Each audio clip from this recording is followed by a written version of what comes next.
Hello everyone. आइए देखते हैं कि आपके पार्टनर क्या आपसे नाराज है अभी भी। अगर आप दोनों के बीच में कॉन्फ्लिक्ट्स हुई है तो क्या आपके पार्टनर आपसे नाराज है या इनके मन में आपको लेकर अभी भी नफरत है, हेट्रेड है, या ये किसी तरीके की शिकायत, जेलिसी रखते हैं जिसकी वजह से ये आपसे कांटेक्ट नहीं कर रहे हैं। आखिर क्या मसला है, क्या कारण है इसका। तो ये शफल डेक से हम लेंगे कुछ कार्ड्स। याद रखिए ये रीडिंग जनरल, कलेक्टिव, टाइमलेस होने वाली है, तो जो चीजें रेजोनेट करती है वो रख सकते हैं, रेस्ट को जाने दे सकते हैं। नेगेटिव कमेंट से बचा करिए। आप खुद ही जानते हैं जब मैं बोल देती हूँ कि रीडिंग जनरल, कलेक्टिव, टाइमलेस है, रेजोनेट नहीं कर रही है तो शांति से बैठो, और कर रही है तो आप बता सकते हैं, उसको क्लेम कर सकते हैं।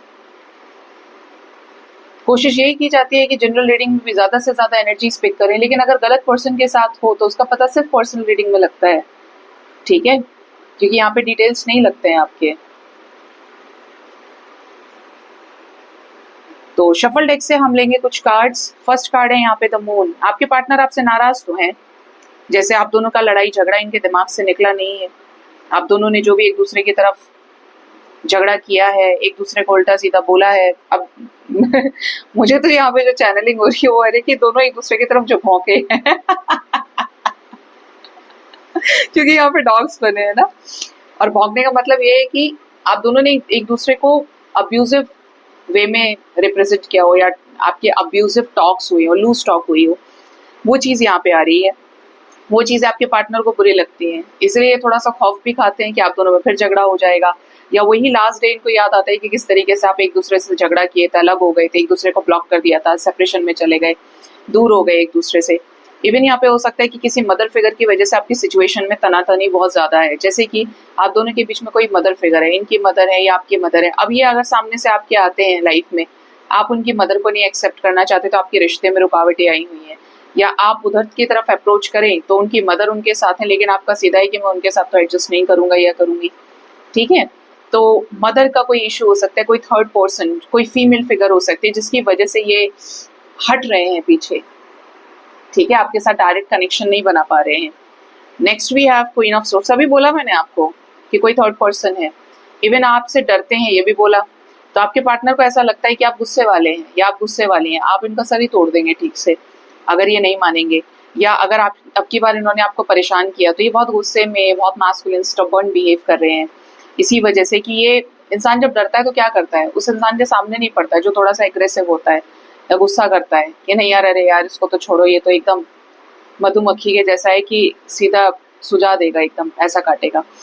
तो उस टाइप की एनर्जी की, थोड़ा रिबेलियस देख रहे हैं आपको, बहुत मैस्कुलिन देख रहे हैं, चाहे आप मेल हैं फीमेल हैं, लेकिन ये आपको देख रहे हैं कि आप सुधार देंगे जवाब देने वालों में से, इस वजह से भी ये थोड़ा सा पीछे हट रहे हैं। और इनडायरेक्टली ये आपको ये भी दिखा रहे हैं कि ये आपसे नाराज है। एक तरह से बोलूं तो एक रंजिश मन में रखी हुई है, खुंदक है अंदर, इसीलिए सामने नहीं आ रहे हैं। नेक्स्ट लो और क्या बोलो, तलवारें तनी हुई है दोनों तरफ से, तो शिकायत तो है, कंप्लेंट्स तो है, झगड़ा है कि, और दोनों में से कोई झुकने को तैयार नहीं है। आप इधर से सोच रहे हैं कि उसकी गलती है और वो आएगा तो मैं माफ कर दूंगा या कर दूंगी, इतनी भी बड़ी बात है मेरे लिए जैसा उसने किया है। उधर से वो सोच रहे हैं कि ऐसे कैसे, आना है तो तुमको ही आना पड़ेगा। तो दोनों में से कोई झुक नहीं रही है, एनर्जी तो आज तक नहीं झुकी किसी के सामने। तो बहुत दोनों एक जैसा बिहेव कर रहे हो, एक जैसा ट्रीट कर रहे हो एक दूसरे को, ठीक है, जबकि ये दिल से बहुत साफ होते हैं लेकिन जबान के कड़वे हैं। नेक्स्ट है यहाँ पे द व्हील ऑफ फॉर्च्यून। ये चाहते हैं कि वक्त ही कोई करिश्मा कर दे, वक्त ऐसा आए कि आप दोनों खुद एक दूसरे से टकराएं, या हालात ऐसे हो जाएं कि आप मजबूर हो जाएं, आप इनको रीच आउट करें। ये मजबूर नहीं होना चाहते, ये चाहते हैं कि आप अपना शस्त्र गिराएं, आप अपनी तलवार हटाएं, आप अपना रूटनेस कम करें और इनके पास आ जाएं। अगर आप अपने आप को हील कर रहे हैं, ये अपने आप को हील कर रहे हैं, तब भी चाहते हैं कि गुस्सा छोड़ो और मेरे पास आ जाओ, ठीक है। ऐसे पार्टनर आपने प्यार किया ऐसे पार्टनर से, ठीक है, या आपकी हर एक बात को नोट करते हैं, इन्होंने आपकी हर एक बात नोट की हुई है। ज्यादा दिमाग वाले हैं, ज्यादा दिमाग में रखते हैं चीजों को ये। हाँ, ये चाहते हैं कि अगर आप थोड़ा सा भी पुश करोगे तो इस रिश्ते को नेक्स्ट लेवल पे ले जाने की इनकी जिम्मेदारी है। ये आपको पहले जैसा प्यार करेंगे, सम्मान देंगे, सब कुछ है, लेकिन first initiative would be yours. Next energy है द हेरोफेंट की। इन्हें आपके साथ अच्छी लाइफ चाहिए आगे। इनको ऐसा लगता है आपके अंदर एक अच्छी खासी नॉलेज है, इनके अंदर भी, आप दोनों मिलकर कुछ अच्छा कर सकते हो, दोनों किसी मंदिर वगैरह में मिल जाए, या कोई तीसरा आप दोनों के बीच में सॉल्यूशन कराए, या उसके लिए भी तैयार है, सॉर्ट आउट कराएं चीजें।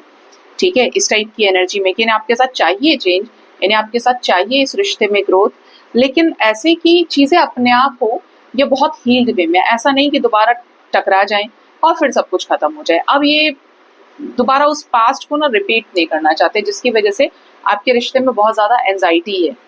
और एक लास्ट यहाँ पे क्वीन ऑफ वॉन्ड्स, इन्हें ऐसा लगता है ये आपको लेकर इनसिक्योर भी है कि अगर आप अपने ऊपर काम कर रहे हो, आप बहुत ज्यादा ब्यूटीफुल हो, तो ऐसा ना हो कि मुझे छोड़ के कहीं निकल जाए या मुझे छोड़ दे, अब इसकी लाइफ में ऑप्शंस आ गए हैं या आ तो नहीं गए ऑप्शंस या आगे आ जाएंगे, ये वैसे भी गुस्से में चल रहा है या चल रही है, या अकेला कर दे मुझे कभी, मैं इसके भरोसे से हूँ। देखिए वह बहुत फियरलेस और फियरफुल एनर्जी है कि अपनी रियलिटी को सामने नहीं रख रहे, आप भी वही चीज मेंटेन कर रहे हो और फिर छुप छुप के देखते भी हो एक दूसरे को। तो ये बड़ा टेंट्रम्स वाला कनेक्शन मुझे दिख रहा है कि टेढ़ा है पर मेरा है, लेकिन सामने आएंगे नहीं, झुकेंगे नहीं। तो इसी वजह से सेपरेशन को काफी लंबा टाइम हो गया है। इनको ऐसा लगता है कि आप बहुत ब्यूटीफुल भी हो, तो आपके पास तो 1000 रिश्ता, आपके पास तो 1000 प्रपोजल, आपका जैसा हो रहा है, जैसे आप बेबाक है अंदाज से, ऐसे तो दुनिया पसंद करती है ऐसे लोगों को। तो इनको ऐसा भी है कि अगर आप इस नर्चरिंग एनर्जी से इनके साथ चीजें ठीक करना चाहते हो, they are ready to accept you. लेकिन आप अगर इनके साथ नहीं सही कर रहे हो, तो कहीं ऐसा तो नहीं कि आप इनको लेकर सीरियस नहीं हो, या आपका ध्यान किस तरफ है, आप क्या चाह रहे हो इस कनेक्शन में, आप पहले से ज्यादा ग्रो कर रहे हैं, ब्यूटीफुल हो गए हैं, तो इनको और वैसे भी नींद उड़ गई है। और एक लास्ट हम ले लेते हैं, हाँ, नाइट ऑफ वॉन्ड्स, इनको ऐसा लग रहा है कि आप फ्लर्ट कर रहे हो या आप फ्लर्टिशियस हो जाएंगे, रन कर रहे हो इस कनेक्शन से, तो थोड़ा सा आपकी एनर्जी में बच्चापन देख रहे हैं, मस्ती मजाक, या बोलते ना तू रूठा मैं छूटी या तू रूठी मैं छूटा, तो वो वाली एनर्जी ज्यादा है कि एक को बहुत फर्क पड़ रहा है और एक को कोई फर्क नहीं पड़ रहा, जबकि रियलिटी ये है कि दोनों ही नहीं झुकना चाह रहे, लेकिन कुछ गलत फहमियां हैं जिसकी वजह से, इस कश्मकश की वजह से ये आपको अप्रोच नहीं कर पा रहे हैं। ये कब तक अप्रोच करेंगे, कब तक रखेंगे दिमाग में ये सब कुछ, ये ऑलरेडी नजर रख रहे हैं।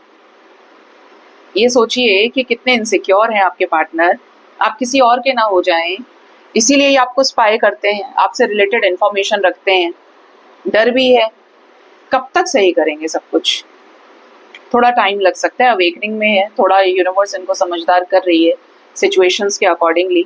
यूनिवर्स भी उसका ही साथ देती है, जहाँ पे जो इंसान सही होता है, अगर आप सही रहे हैं तो इनको भी समझाया जा रहा है, ठीक है, ऐसे लोगों से घिरे हुए हैं, स्पिरिचुअल हो गए हैं, जहाँ पे चीजें समझ में आई। तो यहाँ पे 9 आवर्स 9 डेज लग सकते हैं किसी किसी के पार्टनर को आपको अप्रोच करने में, दोबारा से कॉन्टैक्ट करने में, और थोड़ा सा मेच्योर वे में ही हैंडल कर सकते हैं। और कुछ लोगों के पार्टनर थोड़ा टाइम ले सकते हैं क्योंकि ये अवेकनिंग में है। आइसोलेशन समटाइम्स ऐसा होता है कि सिर्फ 9 डेज में कंप्लीट नहीं होता है, या darkest night of the soul जो ये फेस कर रहे हैं, उसमें कुछ लेसन्स इनके पेंडिंग है, ठीक है। सो गाइज, ये थी रीडिंग, अपना ख्याल रखें, thank you so much, bye bye, take care.